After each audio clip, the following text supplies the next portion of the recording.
এই লালু গুলু, তোরা পান্তা খেয়ে নিবি যা। আচ্ছা ঠিক আছে, যাচ্ছি। বউ, এই টাকাটা এমন জায়গায় রাখো যাতে কেউ যেন ট্রেন না পায়। এত টাকা তুমি কোথায় পেলে? সুচিত্রা, আসলে তোমাকে না জানিয়ে রাস্তার ধারে জমিটা আমি বেচে দিয়েছি।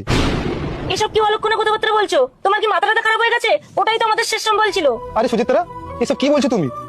এই জমিটা না বিক্রি করতে পারলে তো তাহলে আমার বাবাকে অপারেশন করতে পারবো না। আচ্ছা ঠিক আছে, তুমি কাজে যাও, আমি টাকাটা খুব যত্ন করে গুছিয়ে রাখবো। ঠিক আছে।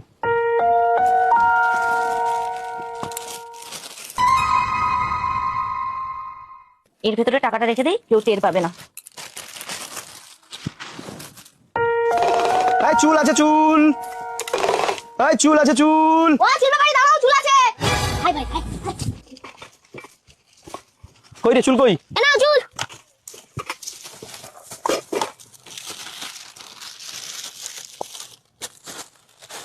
এই চুলের টাকায় আমরা ব্যাট কিনবো। হ্যাঁ ভাই।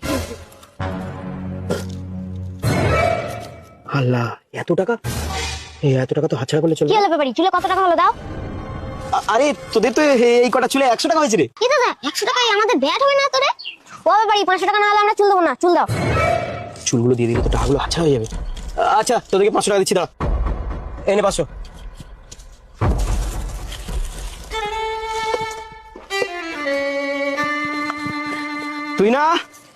তুই না কই গো, মেয়েটাকে নিয়ে এসো, মেয়ের জন্য সোয়েটার নিয়ে এসেছি। ভাইজান তুই এসেছিস?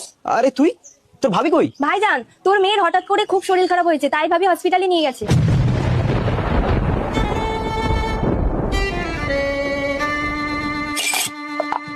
সুচিত্রা, তাড়াতাড়ি টাকাগুলো দাও, আজ বাবার অপারেশনের ডেট, ঠিক জমা দিতে হবে। ঠিক আছে, তুমি বসো, আমি টাকাগুলো নিয়ে আসছি।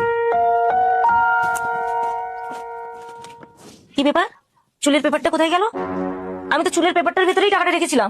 আরে কি হলো, কি টাকা বের করতে এত সময় লাগে? আরে দেখো না, আমি টাকাটা প্যাকেটের ভেতরেই রেখেছিলাম, এখন চুলের প্যাকেটটাই খুঁজে পাচ্ছি না। আরে কি বলছো কি? তোমার কি মাথাটা খারাপ হয়ে গেছে নাকি? চুলের প্যাকেটে কেউ টাকা রাখে?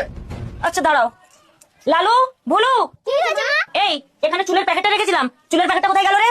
আমি নেইনি মা, এই মনে হয় লালু নিয়েছে। আমি নেইনি মা, এ ভুলু নিয়েছে। আমি নেইনি, ও নিয়েছে। চল, আম গাছের করে 1 ঘন্টা বেঁধে রাখলে কে নিয়েছে বুঝতে পারবি। দাঁড়াও ভাবি, ওদের কোনো দোষ নেই। এই কে তুমি? ভাইজান, আমি চুল ব্যাপারী, আপনারা আমাকে ক্ষমা করুন, আমি বিশাল বড় অন্যায় করেছি। আপনার এই ছেলেগুলো যখন আমাকে চুলের প্যাকেটটা দিয়েছিল, তার ভিতরে অনেকটা টাকা ছিল। আমি লোভে পড়ে টাকাগুলো বাড়ি নিয়ে চলে গেছিলাম। আমি আমার ভুল বুঝতে পেরেছি ভাইজান, আমাকে ক্ষমা করুন। এই নিন, এই টাকাগুলো আপনাদের, আর আমাকে ক্ষমা করে দিন, নইলে আমার আল্লাহ যে আমাকে কোনোদিন ক্ষমা করবে না। কে বলেছে আল্লাহ তোমাকে কোনোদিনই ক্ষমা করবে না?